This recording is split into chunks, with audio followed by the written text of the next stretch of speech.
Welcome back. So, we finally have some collection of rap albums to talk about.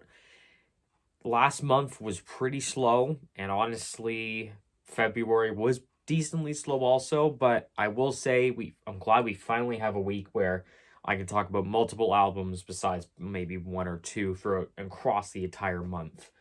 So we're going to start off with probably the biggest drop of last night, at least in my opinion, and that was Don Toliver's Lovesick. Now, going into this project, I was a little bit skeptical considering the singles that we got. I've grown to like a couple of these, so for me, I did not like it all upon first listen, but I've grown to actually like the song quite a bit. It has this weird kind of Shakira feel to it, where it feels kind of back in like the mid 2000s. I'm not sure if that's really resonating all that much, but it just has this really like summery and really kind of warm feeling to it, and I've grown to really enjoy it. Leave the Club is another song that I liked basically right off the jump. I think the beat's fantastic.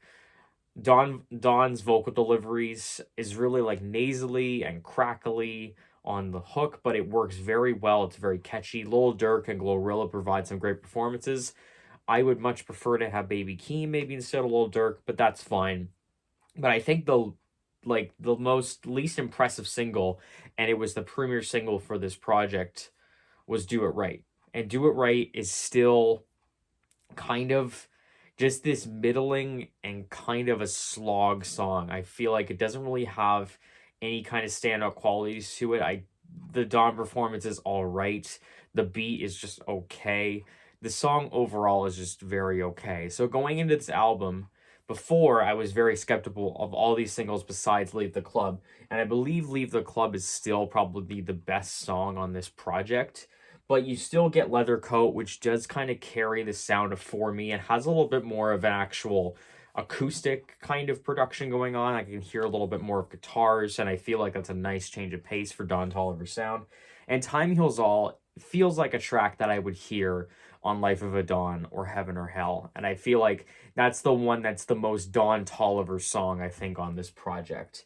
Now, as I was talking about Life of a Dawn, that was the previous project, and it sold 68,000 copies upon its first week. And thankfully, I waited to record this video later on because we did just recently receive the news of how much these albums have sold. And this is a significant drop off, almost cut in half to 31 to 36K copies. And I believe that's very indicative that this album is flopping on the Cactus Jack label, because we are already hearing rumors that Travis Scott is going to be on the deluxe, which is possibly coming on Monday. So it's a significant drop off. Did I expect it? Yes. I wish the best for Don Toliver in his career, but with this project, if I was just going to give it a small little review, it's a good album. I'll say it's a good album, but is it the weakest album in Don Toliver's discography? Absolutely. I feel like there is some experiments that don't work. For example, Honeymoon, I don't think is a great song. I feel like it's just a mess. And while Bus Stop has grown on me a little bit, I feel like the beat is just not really complimenting Don. It more compliments Brent Faiyaz, who brings a great performance on the latter end of the track. I do appreciate that there is a little bit of experimentation, but I feel like this is just a very little piece of hopefully what we work up to on upcoming projects. Also, this album was allegedly going to be a concept record. It's not. I don't believe it is. Even in sound, or even like there's no narrative. There's nothing tying these tracks together. There's no kind of cohesive atmosphere to it. I feel like the album is all over the place. So I don't feel like a concept is to be found. And then if we look at the Album of the Year rankings, we do have one review from a critic score, and it's an 80%. So one person's loving it, but the general score is at a 58%. So we're still kind of in that middling range, and I think 58% is rather fair, and I'm kind of around the same spot, maybe up higher in the mid-6, around that range at the current moment. Is this an album that will grow on me? Probably. Is there tracks that are going to grow on me? I would think so, because the same thing happened with Life of a Dawn, where I did not like the project at first, But as I gave it more and more listens, it actually became my most listened to album of last year. So there is that always that potential for Don Toliver to grow on you. And it's always this great, makes great music that you can simply just throw on and just enjoy. And while I don't think that as of right now, Lovesick really has that, it could grow to that. So that kind of caps off Lovesick. Now we move on to probably the biggest winner of honestly February and maybe of this year so far, which is Yeat with Afterlife. And Afterlife is long, it's an hour and 7 minutes, but I think it provides some of Yeat's best songs and one of my favorite Yeat songs now, period, on this project. You get Schmunk with Young Boy Never Broke Again. I think it provides a good performance. Rave Party is a great banger. The production is really buzzy, it's really loud. It's just a great it matches the album cover very well, which I absolutely love. But my favorite track now from Yeat is Now. And I have listened to this track now probably about 10 times in a row. It is one of the longer Yeat songs, and conveniently enough, it has a La Geeky feature, which I believe is just another thing of saying Yeat. But I feel like this beat, this instrumental is so woozy, it's so weird, it's dark in a way, but it works so well. And I believe Yeat's vocal performance, it just blends in perfectly. And while there's some points where I have no idea what he's saying, especially when he kind of distorts the vocals where it just literally sounds like, I don't even know what it sounds like. It doesn't sound coherent. But in a way, it just weirdly works. And I really love that track. Now, this is where the biggest win comes in. So Life sold 30K copies, which, if you consider Life was, I believe, only 12 tracks, it kind of plays into the fact of how Afterlife has sold this well, the 60 to 70K. So pretty much doubling up on the sales, whether that's adding the 22 songs to give you more streams, or the hype around this project was actually pretty real. I feel like there was a decent bit of hype going into this project. And Yeat is building up a fan base with each and every release. And I feel like Yeat does experiment more on this project. He does try a couple new things, a couple different beats, like BPMs, all this kind of stuff. I feel like he's trying new things.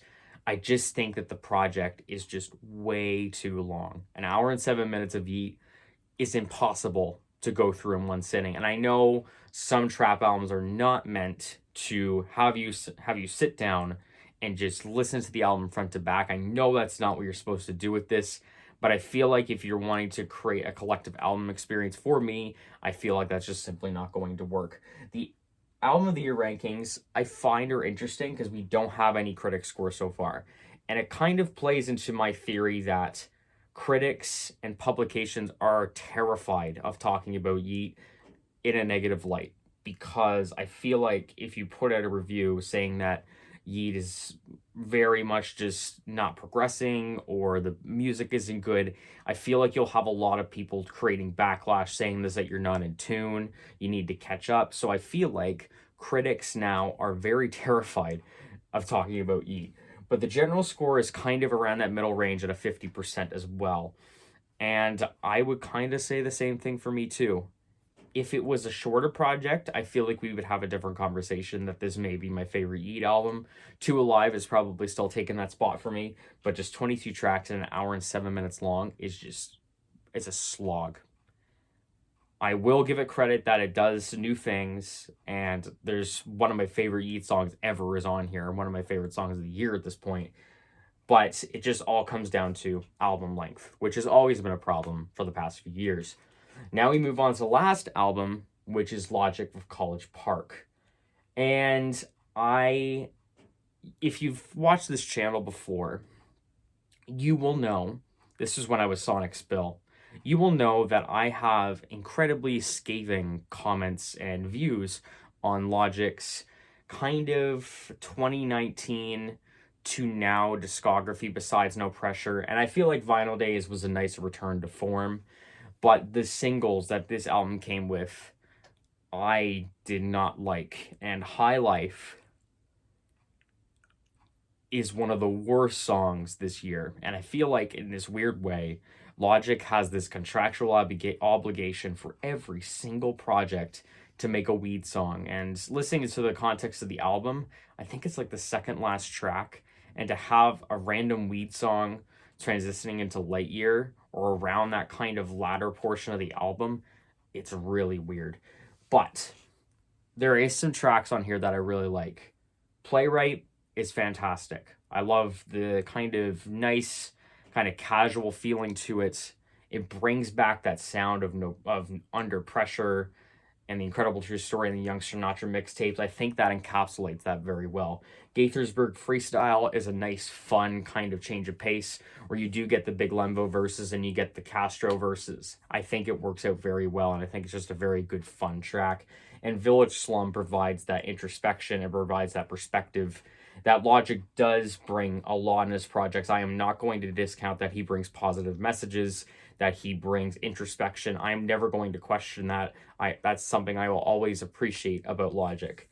Now, the problem I have with this album is the Logicisms, and the biggest one is the skits. And it's the same problem I had with Vinyl Days, where I am not going to sit through a project or a song and have one song have a minute to 45 seconds to a minute outro on almost every single track.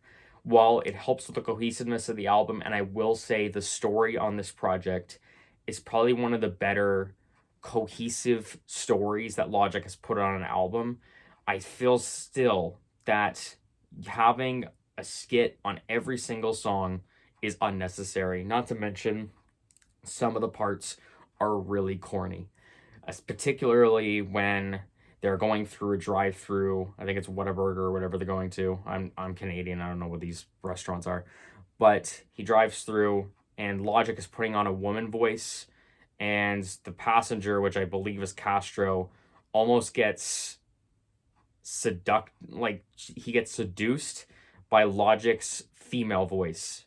And this happens 2 times. The second time happens when the robbery happens, and they basically cause the robber to shoot himself in the head.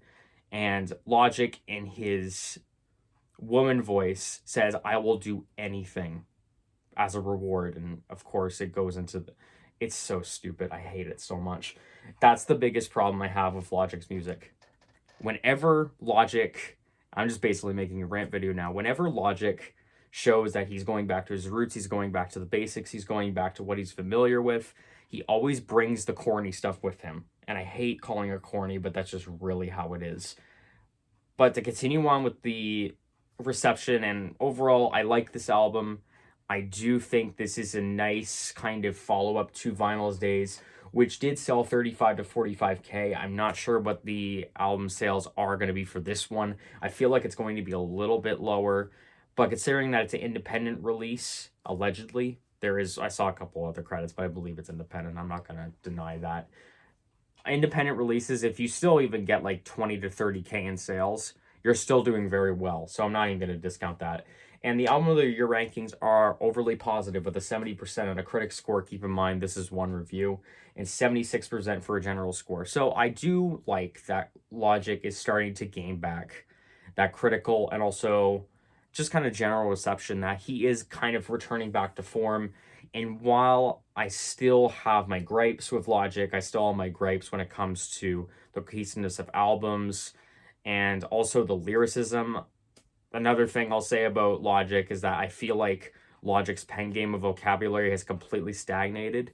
I feel like it's deja vu. Whenever I'm listening to a track, I feel like I've heard these verses like 5 or 10 times. But I don't want to keep ragging on this album because I do think it's at least a little bit decent, and I think the project is good. So overall, if I was to give a winner of this week, for the album, I'll probably give it to Lovesick. Because while it's not the best album, and it's probably still his weakest project, I feel like there is room for growth on this project. When it comes to the week, though, when it comes to everything, Yeat definitely wins. When you double your album sales, and people are still receiving this album, I'm still listening to this project, I think Yeat overall is probably the winner of this week. I also saw that Key Glock sold about 24 to 27K copies, so good on Key Glock as well. So that is our hip hop album recap of this month and also this week. I'm going to try to do this as much as I can. We have the GOAT, Macklemore, dropping Ben next week, so maybe we'll talk about that, who knows. But thank you so much for watching, and I will talk to you again next week.